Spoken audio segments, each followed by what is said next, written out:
Hi, everyone. I'm retired meteorologist, sometimes backyard gardener, sometimes backyard astronomer, Pat Prokop. And today I want to talk about the weather conditions here on this Saturday, February the 15th. Well, yesterday, first of all, the sky cleared off in the late afternoon and the evening hours, and I was able to tune the telescope and the camera over into the west-southwestern sky. That's that very bright star that's been shining in the west-southwestern sky. That's the planet Venus. How ironic. It was at its most brilliance last night on February 14th. Venus is also known as the evening star and also known as the goddess of love. And there you have it. On Valentine's Day, Venus was shining brightly up in the west-southwestern sky. And that's how it looked like through the telescope, a very thin waning crescent view. It looks like the phases of the moon, but Venus is at its most brilliant right now, but it will be getting slowly dimmer and dimmer as the couple of weeks progresses, and by the middle of March, it'll be gone from the west-southwestern sky. So enjoy it now while you can. Well, you can't see it tonight because the sky is cloudy.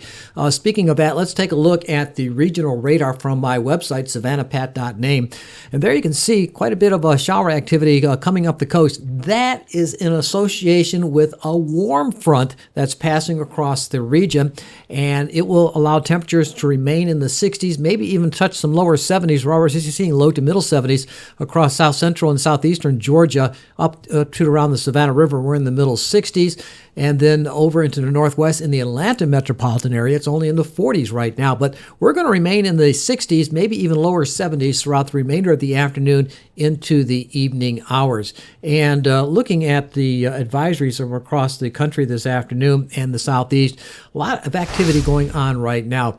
This area right in this region here, that's a high wind watch and wind advisory expected for a large portion of the region. I anticipate the greater Savannah, Statesboro, Hilton Head area, Beaufort will also see wind advisory in effect for tomorrow. Winds will be very strong in the morning, particularly into early afternoon, gusting from, 20 to 25 miles an hour, but we could see gusts up to 40 miles per hour and possibly a little bit higher gust inside of rain events passing through the area tomorrow late morning into the afternoon hours.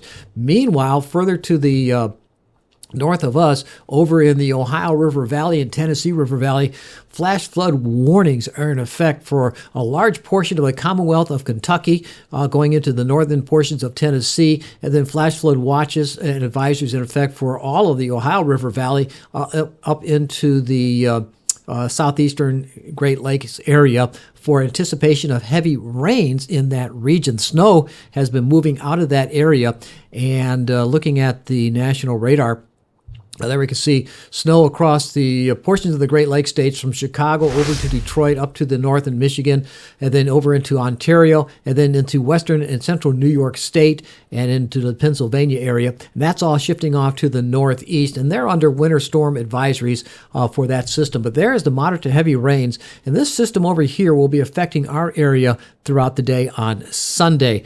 Now, let's take a look at the satellite imagery. I got it over here, bring it up, and right now, there you can see a large portion of the country is under cloud cover right now. And if you look at the conditions with the flow, right over here, this is the southeast subtropical jet stream as it pushes northward and then eastward across our region.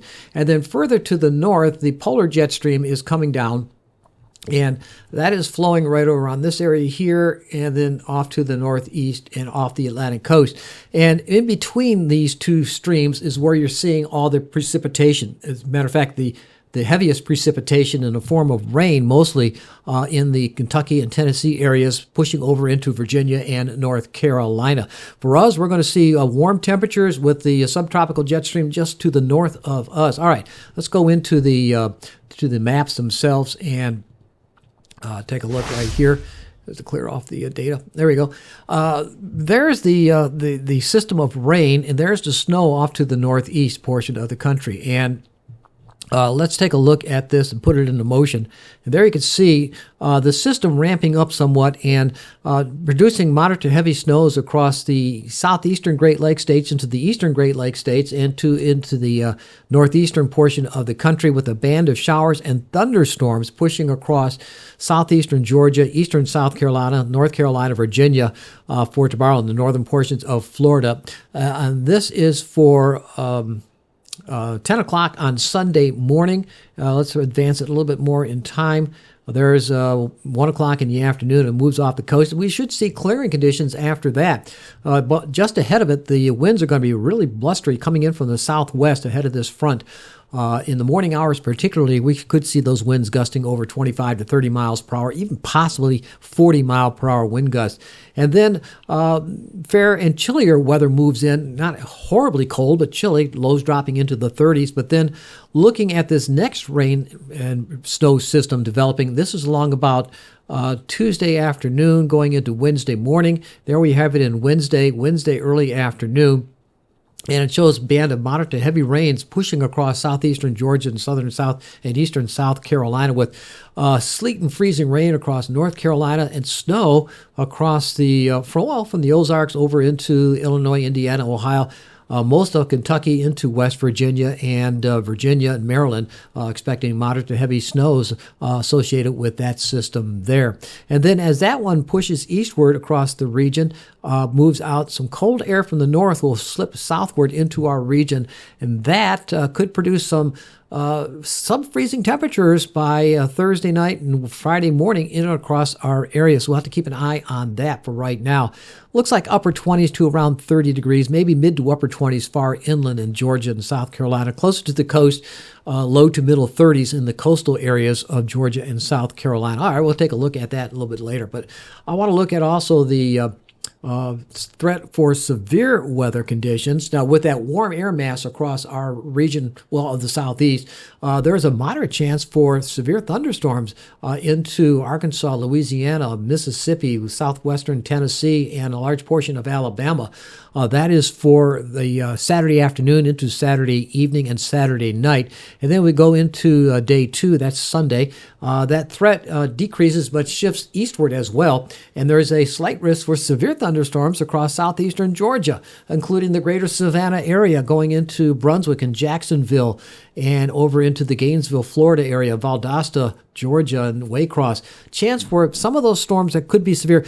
Most likely the severity would be in association with strong, damaging winds. I mean, the winds are already going to be strong, and they could be a little bit stronger in some of these rain events that pass on through. You might get the winds without any thunder at all. It just might be a strong, like a rain squall that we see in the summertime. We could have some very strong winds associated with that. Let's just keep your eyes on that. There's a potential for some wind damage in our area for Sunday. Now, let's take a look at the total amount of precipitation across the area.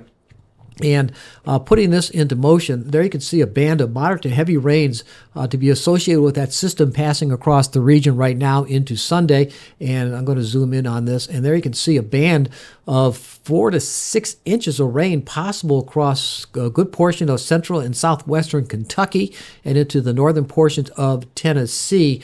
Northwest Tennessee associated with that rain system. Not so much across southeastern Georgia. We could see some light precipitation, less than a half inch of rain associated with this system. A little bit more in the central and southwestern Georgia, over an inch of precipitation possible. And then let's look ahead for the next several days. Nothing going on until along about Wednesday. Then that next system comes in and gives us a pretty good wallop here across southeastern Georgia and southeast South Carolina. Total precipitation associated with that will be about 2 inches already. From Sunday's rain, about 1/3 of an inch to a half inch. Then another 2 inches possible on top of that come along about Wednesday afternoon and Wednesday night, with this system passing on through. All right, let's take a look at the potential for snow. No snow here. It's all rain, but off to the north. If you're traveling off to the north or have any connections to the north and northeast, there you can see quite a bit of snow expected to develop across those areas.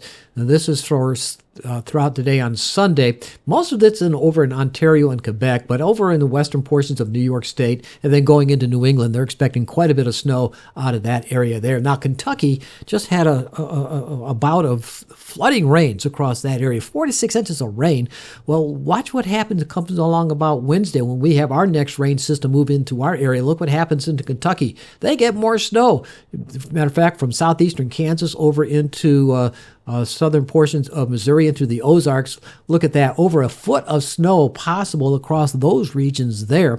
And then spreading across Kentucky, about a half foot to a foot of snow in areas of Kentucky into West Virginia. And then as you go up to the northeast, again in western New York State, a good 1 to 2 feet of snow possible across that area there. What about Washington, D.C.? Looks like it does say about 14 inches of snow there, but that's a 10-to-1 ratio. If there's any wetness to the snow, it won't be quite as much, but still,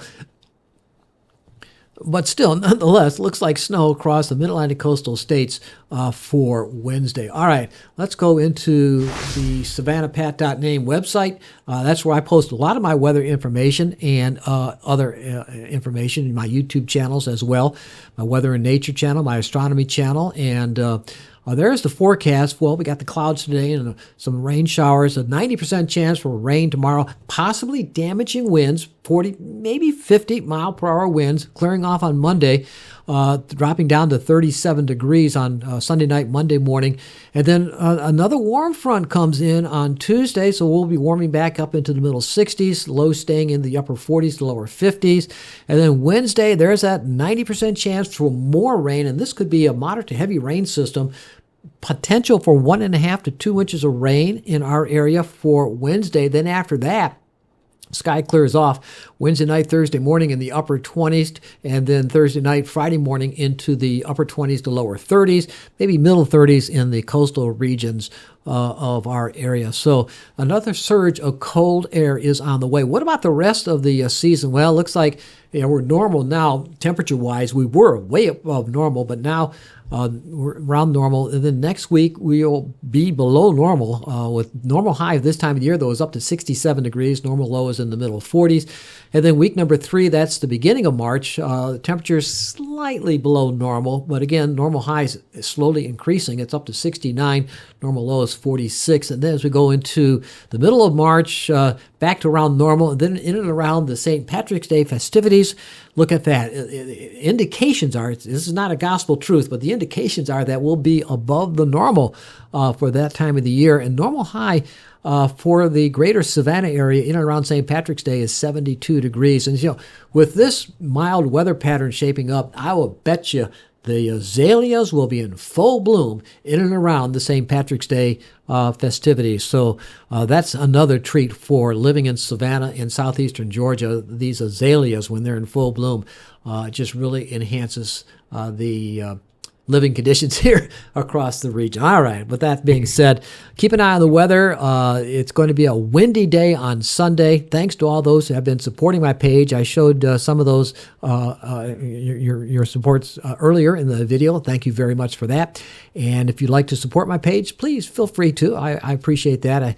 I need the support to keep this page up and running. All right, with that being said, see ya.